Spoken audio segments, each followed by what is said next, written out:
সম্মানিত দর্শক, আসসালামু আলাইকুম। আমরা এখন আনারের গাছ রোপণের জন্য মাটি প্রস্তুত করব।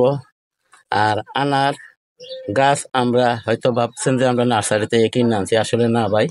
আমি এটা এই যে বাজারে কেনা আনার থেকে এই যে চারা করছি। দেখেন, আমরা রোপণ করার ঠিক 28 দিন পরে অনেকগুলো বিচি রোপণ করছি। যারা আপনারা আমার ভিডিও কন্টিনিউ দেখেন ওরা বলতে পারবেন অনেকগুলো বিচি রোপণ করেছে, 2টা গাছ উঠছে।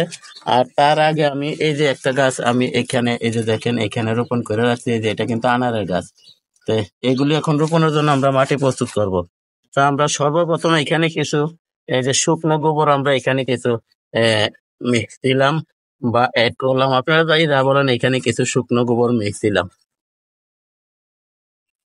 দর্শক, এক মুঠো সরিষার খোল বা খল্লি যে যেটা বলেন, আমরা তো সরিষার খোল বলি, এই সরিষার খোল এক মুঠো দিলাম।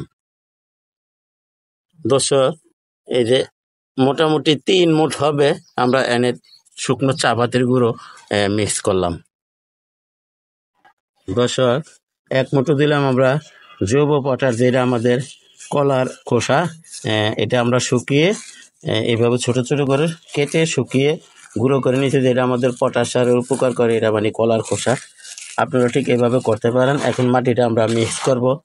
ভাই, ভিডিও বড় হয়ে যাবে যে আমি আপনাদেরকে টাইনা টাইনা দেখাইতেছি, কিছু মনে করবেন না। দর্শক, এখানে আমরা কিন্তু এটা নিচে ড্রেনেজ ব্যবস্থা করে নিয়েছি। আপনারা যদি একটু দেখেন, এই যে দেখেন, এই যে ড্রেনেজ ব্যবস্থা করে নিয়েছি 3-4টা, বড় একটা, ছোট ছোট 3টা। এখন উপরে আমরা কিছু মাটি দেব। দেখেন আপনারা।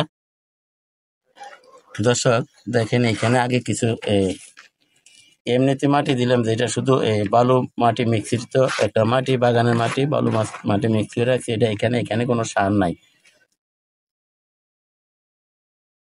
দর্শক, এখানে কিছু আমরা এই যে সবজির খোসা দিলাম। এই যে আমাদের খাওয়ার যে পেঁপের খোসা, পেঁয়াজের খোসা, কলার খোসা, এবং কিছু নষ্ট হয়ে গেছে আপনার এই যে শসা, এগুলি আমরা এখানে দিলাম। আপনারা দেখেন একটু।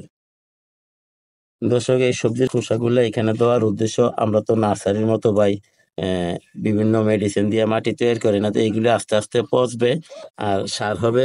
এখন আমরা উপরে মাটি দিয়ে ঢেকে দেবো। দেখেন আপনারা, ইনশাল্লাহ আমার ভিডিও দেখলে আপনারা উপকৃত হবেন ভাই। এই যে দেখেন।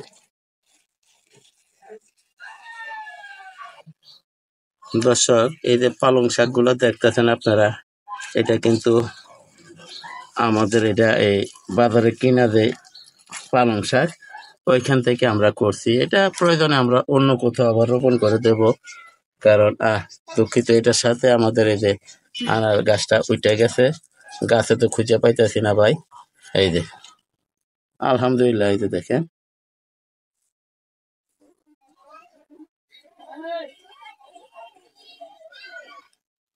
আলহামদুলিল্লাহ হয়ে গেছে। আমি চাইছিলাম যে আপনার এই মাটিটা সহ রোপণ করতে, কিন্তু এখন দেখি আহ,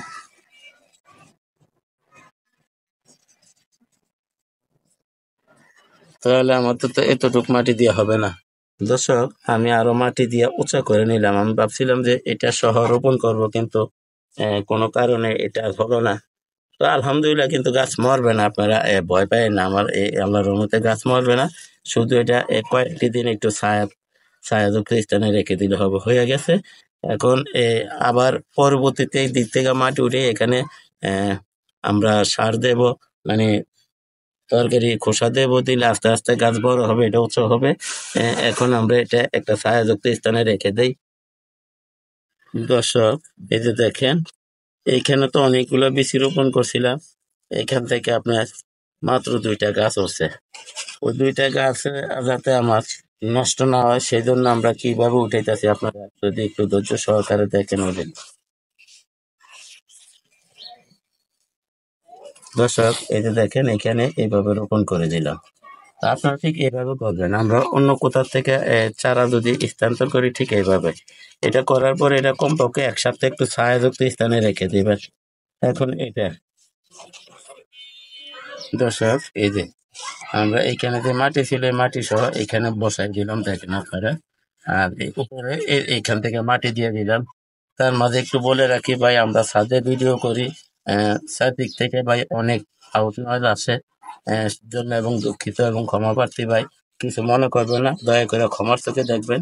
এই যে আমরা হয়ে গেছে মাটিগুলো একটু চেপে চেপে দিলাম, আলহামদুলিল্লাহ। দেখেন আমরা এই যে 3টা আনার চারা গাছ তো ভাই অনেকগুলো রোপণ করছি, এখানে অনেকগুলো রোপণ করার পরিপ্রেক্ষিতে পাইলাম মাত্র 2টা, আর 2-1টা কি দেখা যায় কিনা আমরা একটু যদি দেখি। 28 দিনে আমরা এই যে আরেকটা, তা আমার প্রয়োজন নাই, তারপরও আপনাদেরকে দেখাইতেছি। এই যে আরেকটা ওইটা মারা গেছে, এই যে দেখ, এটা আমাদের প্রয়োজন নাই, এখানে আছে কিনা দেখি।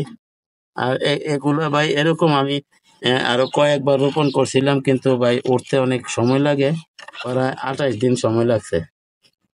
তো দয়া করে আমার চ্যানেলটা সাবস্ক্রাইব করেন এবং বেল আইকনটা বাজাই দেন, আমি যাতে এই ধরনের ভিডিওগুলো ছাড়ার সাথে সাথে আপনাদের হাতে পৌঁছায় যায়, আপনারা দেখতে পারেন, শিখতে পারেন, জানতে পারেন। তো এখন আমরা এটা কোথায় রাখবো একটু দেখেন দর্শক। আমরা দেখেন এইভাবে পানি দিতেছি, বেশি পানি দেওয়ার প্রয়োজন নেই, যেহেতু মাটিটা একটু ভিজা তরযুক্ত। এগুলি আবার বড় হলে ইনশাআল্লাহ পাতা যদি বেশি হয় তাহলে আমরা অন্য কোথাও রোপণ করবো। দর্শক দেখেন আমরা এইভাবে রোপণ করে দিলাম, এই যে দেখেন 3টা। তো দয়া করে আমার চ্যানেলটা সাবস্ক্রাইব করেন এবং বেল আইকনটা বাজাই দেন, আমি যাতে এই ধরনের ভিডিওগুলো ছাড়ার সাথে সাথে আপনাদের হাতে পৌঁছে যায়, আপনারা দেখতে পারেন, শিখতে পারেন, জানতে পারেন। তো সবাইকে ধন্যবাদ জানিয়ে আজকের মতো এখানে রাখি। আসসালামু আলাইকুম ওয়া রাহমাতুল্লাহি ওয়া বারাকাতুহু।